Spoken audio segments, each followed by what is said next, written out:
कहानी की शुरुआत होती है एक ऊंचे और अजीब पहाड़ से। ये कोई साधारण पहाड़ नहीं है। इस पहाड़ की चट्टानों को काटकर उसके अंदर गुफाएं बनाई गई हैं और इन गुफाओं के अंदर लोग घर बनाकर रहते हैं। पूरे पहाड़ पर दर्जनों गुफा घर फैले हुए हैं। दूर से देखने पर यह जगह किसी साधारण बस्ती जैसी नहीं, बल्कि एक डरावनी और अस्वाभाविक जगह लगती है। क्या अगला दृश्य एक हाथ जमीन पर रखे काले और गाढ़े लेप को छूता है। वो हाथ कांप रहा है। फिर एक लड़की का चेहरा दिखाई देता है। उसका चेहरा गंदा है, शरीर पर चोटों के निशान हैं, होंठ सूखे हुए हैं। वो दर्द में करहाती है और मासूमियत से बुदबुदाती है, आह मिठाई खाओ। वो उस लेप को मिठाई समझ रही है, लेकिन असल में वो मेडिसिनल पेस्ट है। उसके सामने बैठा है एक दुबला पतला युवक, बाल बिखरे हुए, कपड़े फटे हुए, चेहरे पर थकान और चोटों के निशान। ये है ली हॉवैंग। ली हॉवैंग चिढ़कर कहता है, उसने पहले ही कहा था कि उसे अकेला छोड़ दिया जाए। उसकी आवाज़ में गुस्सा नहीं, बल्कि मानसिक थकावट है। अचानक वो लड़की उसकी तरफ झपटती है। ली हॉवैंग चौंक जाता है। अगला दृश्य लड़की जमीन पर गिर जाती है। आसपास और भी लोग बैठे हुए हैं।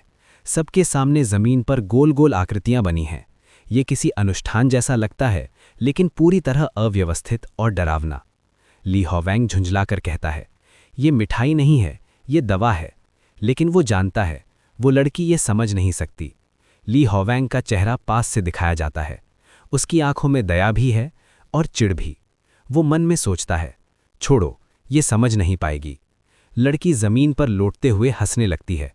उसकी हंसी खुशी की नहीं है, वो पागलपन की हंसी है।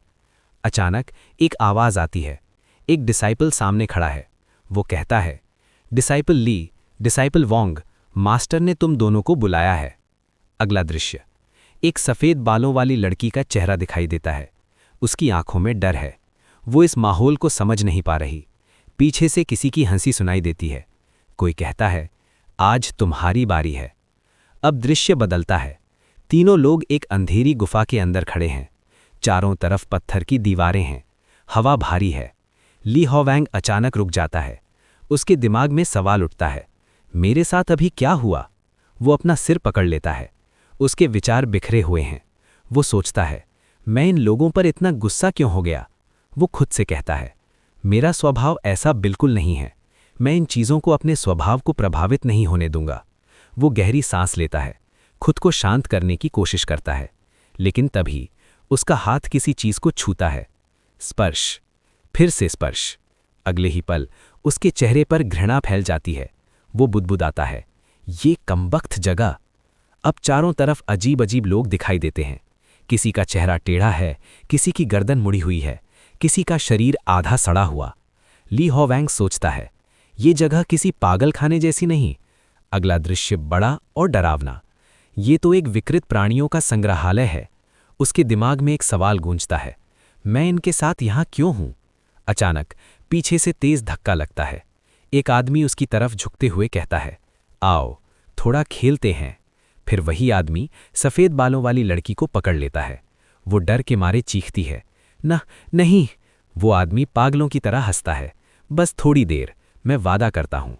अंतिम दृश्य चारों तरफ पागलों की हंसी गूंजती है, धीमी, फिर तेज, फिर असहनीय। चैप्टर 1 यहीं खत्म होता है। कोई जवाब नहीं दिया जाता, सिर्फ सवाल छोड़ दिए जाते हैं। ये जगह क्या है? ये लोग कौन हैं? और ली हॉवैंग यहाँ क्यों फंसा हुआ है? यहीं से दाओ ऑफ द बिजार इमॉर्टल की अंधेरी, मानसिक और डरावनी कहानी शुरू होती है।